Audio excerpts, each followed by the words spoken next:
사랑이 영원히 변함없네.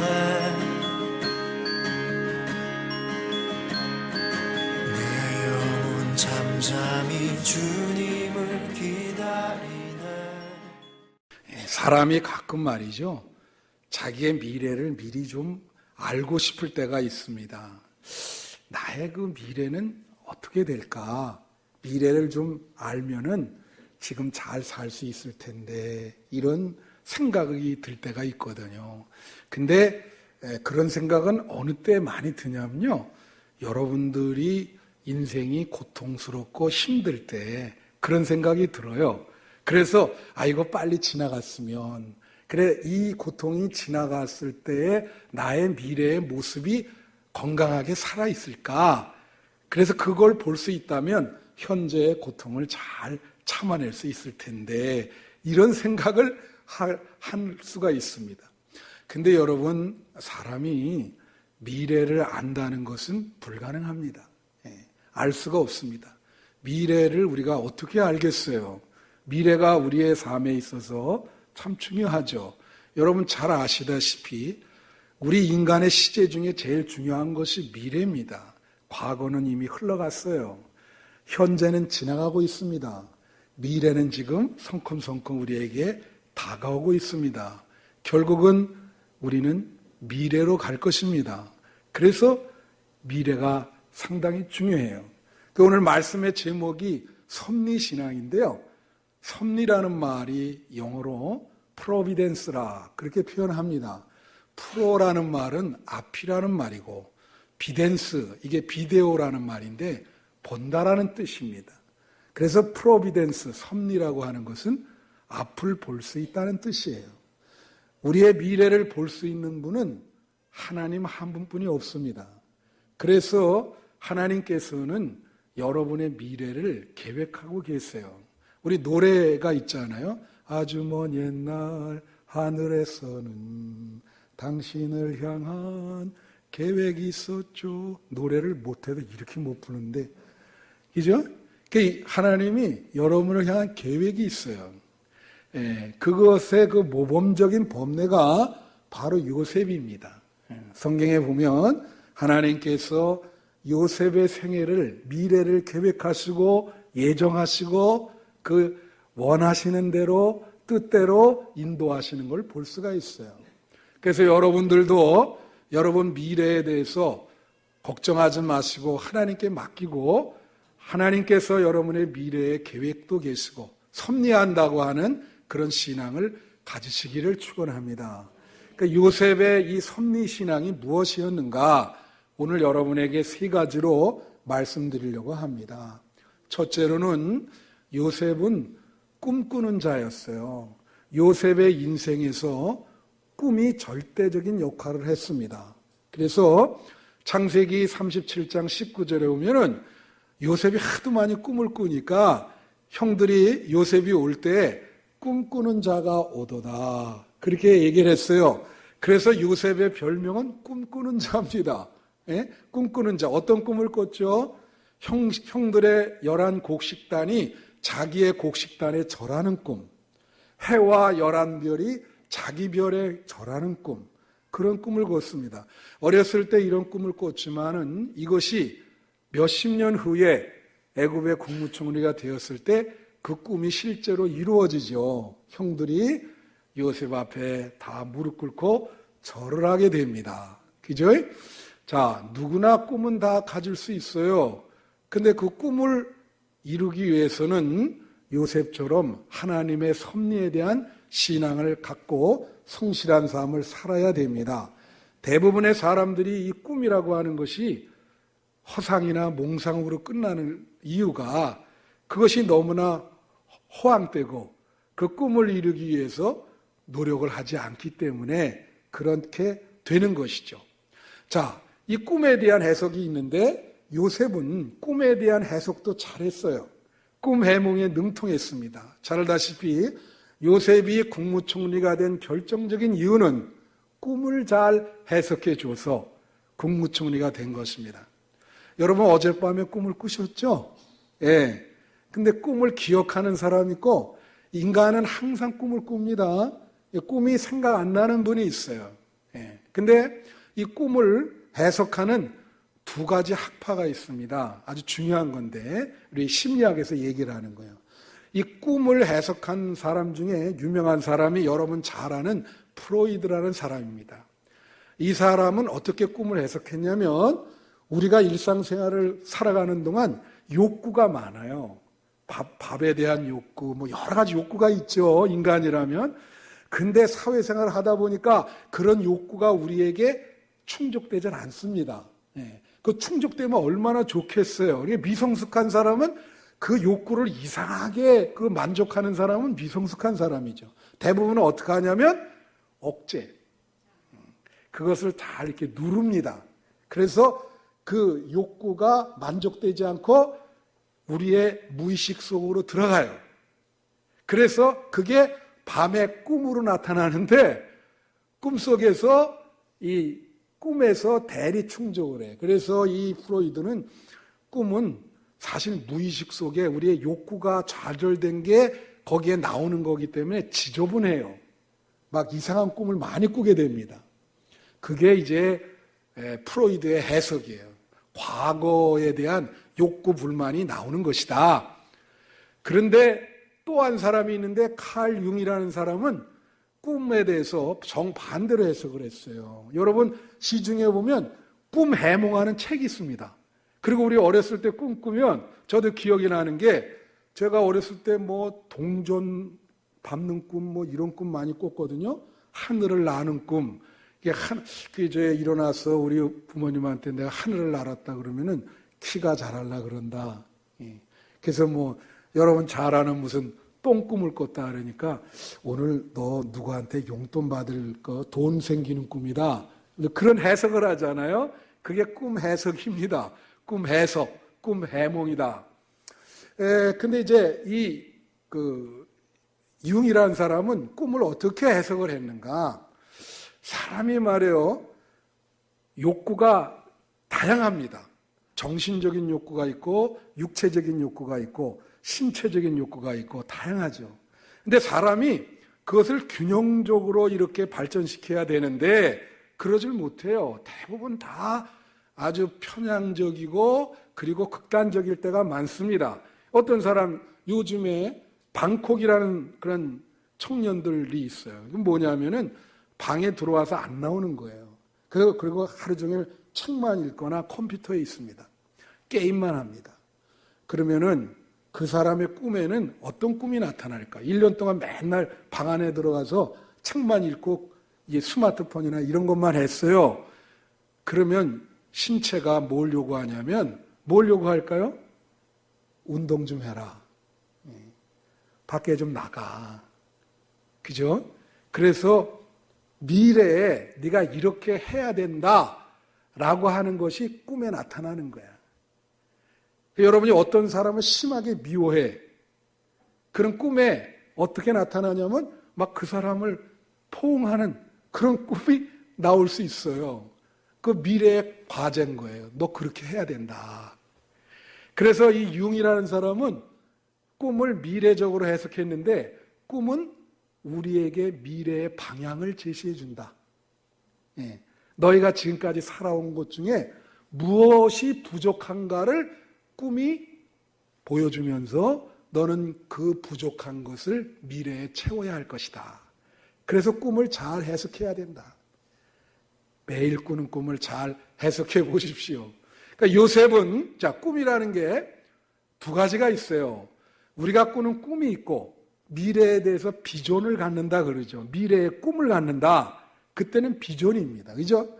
미래의 꿈, 비전을 어떻게 갖느냐? 그거는 현재의 부족한 것에 대해서 채우려고 하는 비전을 가져야죠. 내가 부족한 부분이 이렇게 있으니까 미래에 이런 비전을 가져야 되겠다. 그러니까 그럴 때는 꿈 해석을 잘해야 돼요. 요셉은 꿈 해석을 잘했어요. 자기의 현실을 잘 분석했어요. 내가 무엇이 부족한가? 그래서 꿈 해몽을 잘해준 거예요. 그렇기 때문에 미래에 비전을 가질 수 있었고 꿈을 꾸을 수 있었다. 꿈이 현실화됐었다. 여러분의 꿈은 무엇입니까? 미래에 대한 여러분의 비전은 무엇입니까? 아니면 여러분 미래에 대한 비전이 있긴 하세요?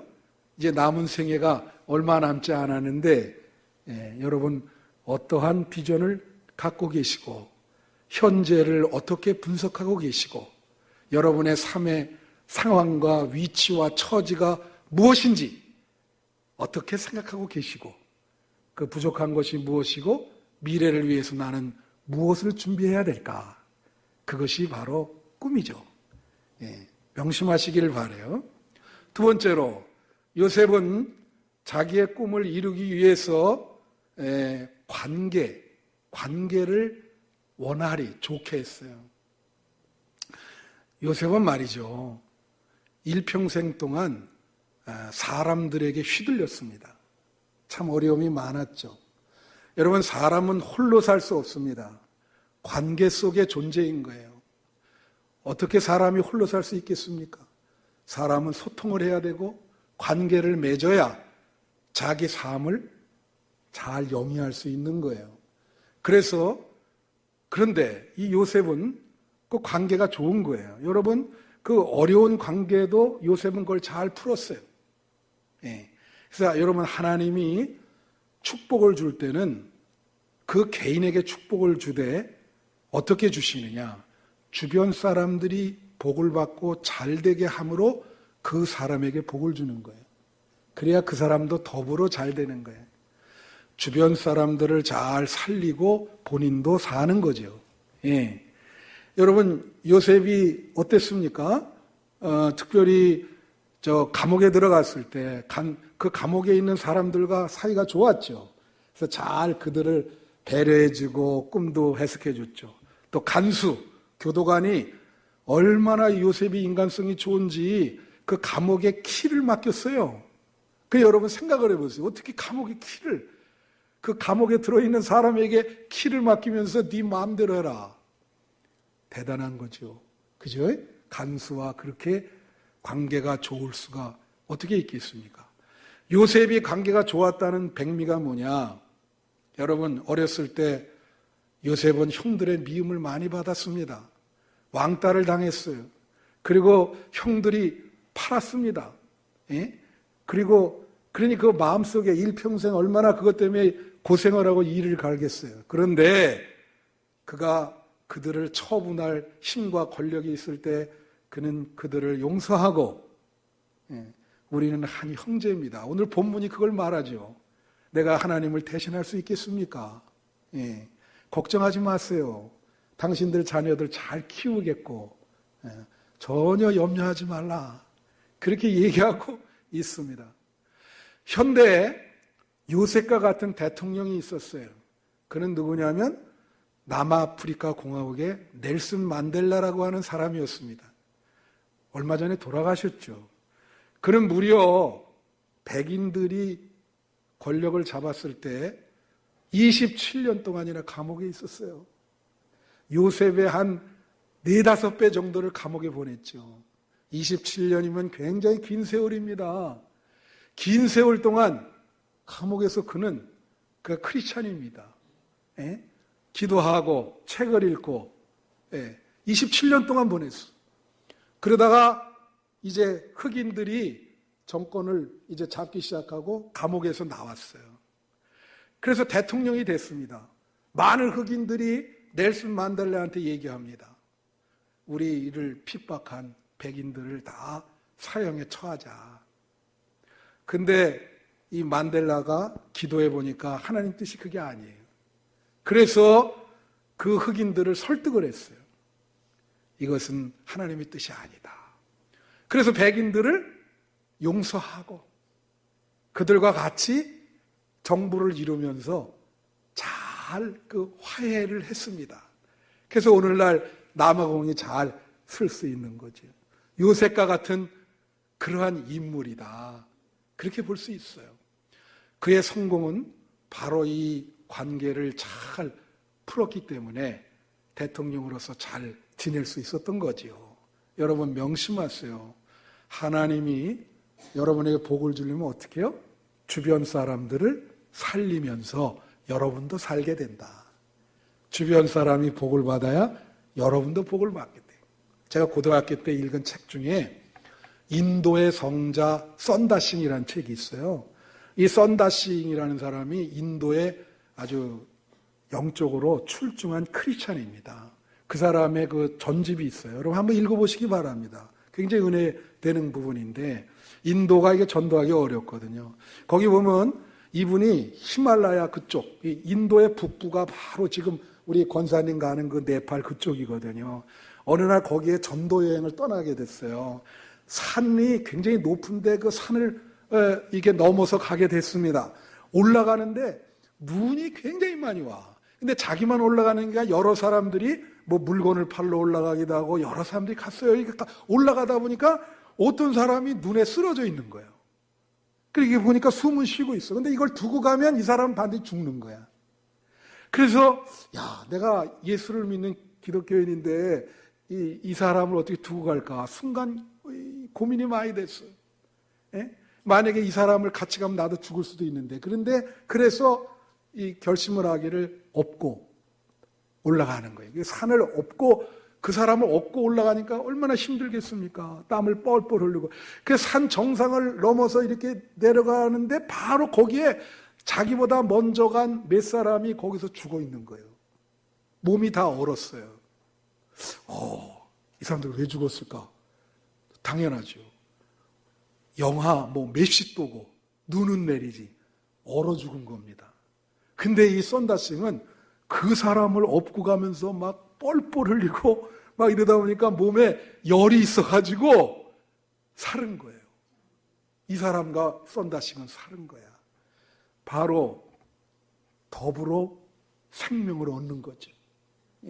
같이 살게 되는 건데 그렇게 하지 않은 사람들은 죽고 같이 살려고 했던 사람은 같이 사는 거예요.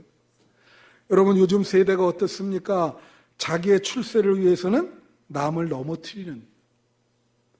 그래서 어떤 드라마에도 나왔지만 피라미드의 꼭지점에 올라가야 된다. 그러면서 수많은 사람을 쳐내죠. 그거는 기독교 정신이 아닙니다. 기독교는 상생, 더불어 복을 받고 더불어 살고 관계 속에서 더불어 잘 되는 거예요. 요셉이 그러한 신앙을 갖고 있었기 때문에 요셉은 성공할 수가 있었던 것입니다. 명심하시고 꿈을 이루기 위해서는 이웃과의 관계가 좋아야 된다. 이웃과의 관계가 나쁘면 여러분 성공 못합니다. 명심하시기를 바라요. 마지막 세 번째로 요셉은 하나님이 자기 인생에 대해서 섭리한다고 하는 그 섭리신앙에 대해서 확신이 있었어요. 굉장히 그거에 대한 확신, 하나님이 내 인생을 주관하고 계시다.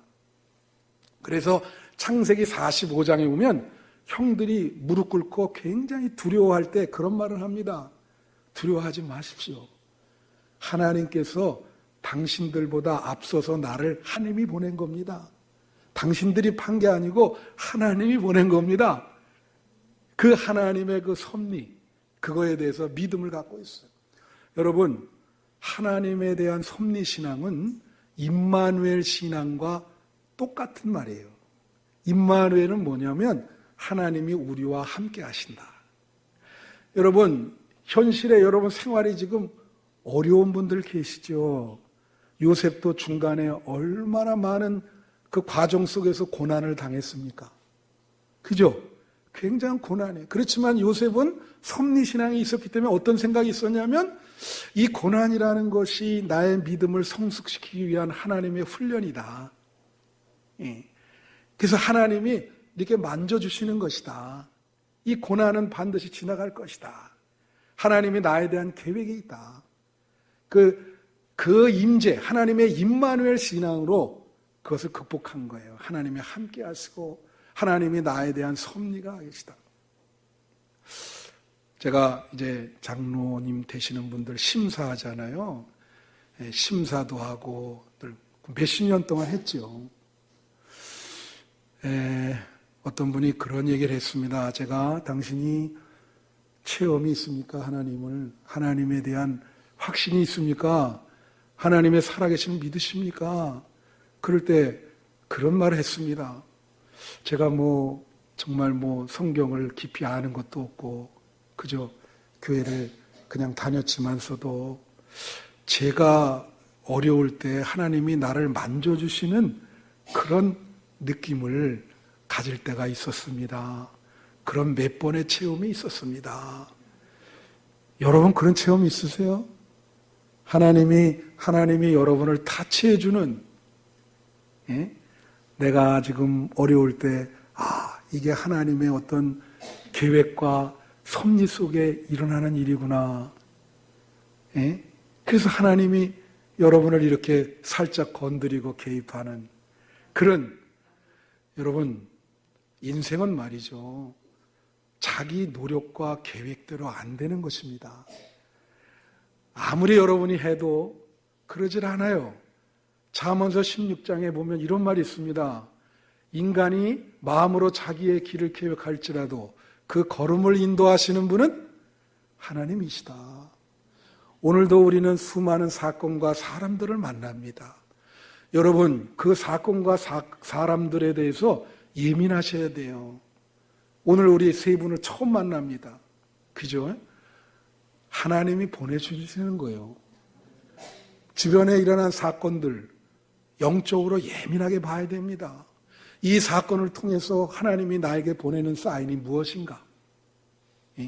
어떻게 하나님이 지금 나를 이끌려고 하시는 건가? 새로운 사람 만났어요.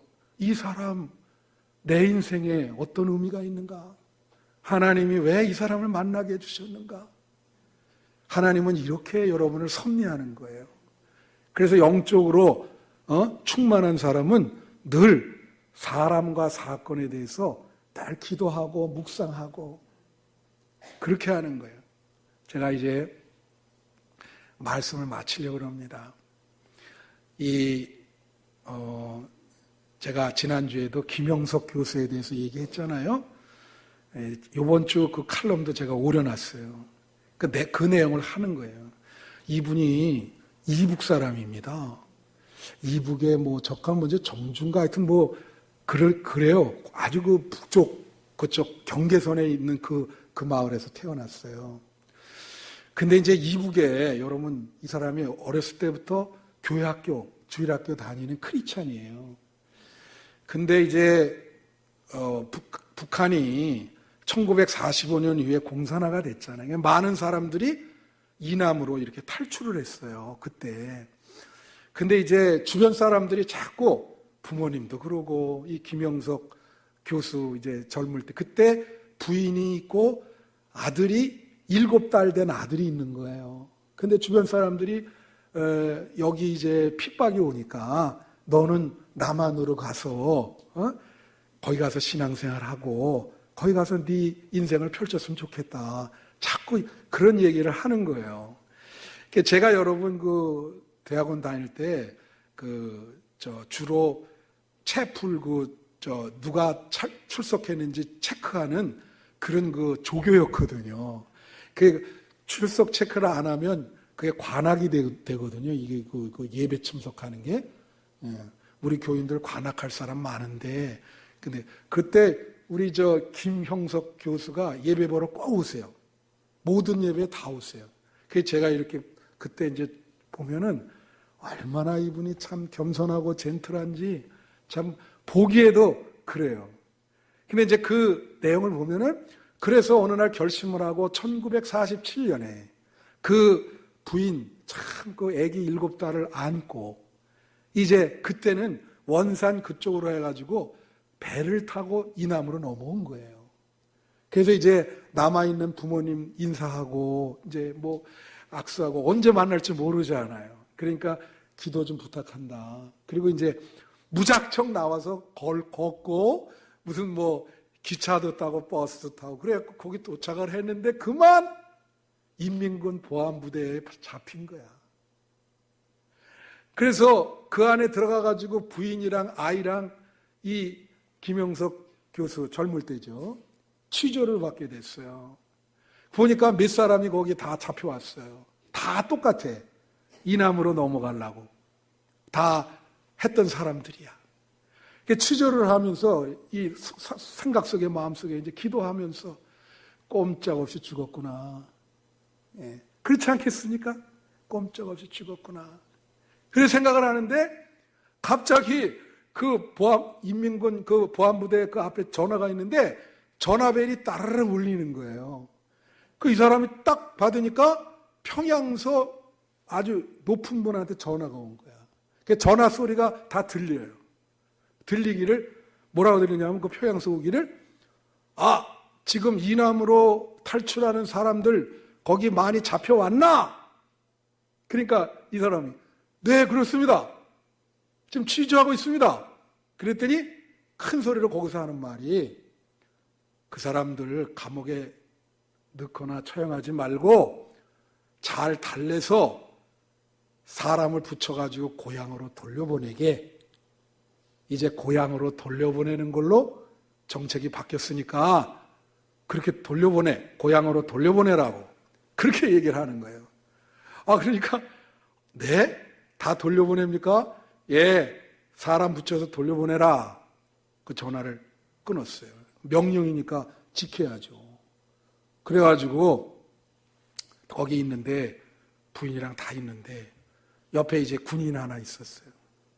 이제 이 보안부대 취조하는 사람이 야, 너 이 사람들 데려가서 뭐 고향 가는 버스를 태우든가 그 가는 길을 다 네가 안내하라. 그래서 이 사람이 이제 군인이 나오라 그래가지고 한 4-5명을 데려가는 겁니다. 가는데 이 김영석 교수가 기도하기를 이제 마음에 결심이 있는 거예요. 가면서 이 군인이 젊은 군인이니까 자꾸 달래는 거야. 당신이 어떻게 우리랑 거기까지 가겠어요. 우리가 반드시 고향으로 우리 스스로 돌아갈 테니까 그냥 부대로 복귀하세요. 우리가 갈 겁니다. 계속 얘기하니까 그러 주시겠어요? 예, 그렇게 해야 돼. 그러니까 그냥 놔두고 부대로 복귀한 거야. 이 사람들이 고향으로 돌아갔겠어요? 예. 그러니까 다시 길을 돌이켜서 글로 가가지고 원산에서 배를 타고 이남으로 다 온 겁니다. 근데 그 마지막에 이게 이제 YTN 그 아나운서랑 인터뷰한 기사거든요. 그 컬럼이거든요. 근데 거기서 이제 그때 그 아나운서는 뭐라 물으면 이렇게 물은 거예요. 선생님은 100살까지 사는 동안 인생의 고난과 어려움이 없었습니까? 그걸 물은 거예요. 그랬더니 대답하기를 내 인생의 최대의 고통과 위기가 바로 그때였는데 근데 대답하시기를 그때 처음으로 내가 하나님을 믿고 나서 하나님의 섭리를 느끼게 되었다. 내 생애에 대해서 나를 살리려고 하는 하나님의 만져주심을 그때 처음으로 느끼게 되었다. 그렇게 얘기해요. 여러분 어떠세요? 저는 지금까지 살아오는 동안 이 김영석 교수와 같은 경험을 몇 번 했습니다. 죽을 뻔한 인생인데 하나님이 만져주시는 그 느낌, 정말로 이 노 엑짓, 출구가 없었거든요. 근데 하나님이 문을 열어주시고 그렇지 않으면 여기서 여러분에게 이렇게 설교할 수 없어요. 그 하나님의 그 타치, 섭리하심. 여러분은 그걸 느끼세요? 아니면 그런 느낀 경험이 있으십니까? 예.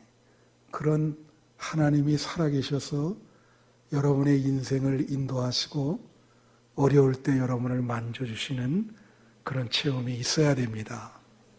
그래야 섭리신앙을 갖게 되는 거예요. 여러분 남은 생애가 얼마인 것 같아요? 미래는 곧 다가옵니다. 남은 생에 하나님의 섭리를 믿으시기를 축원합니다. 기도하겠습니다.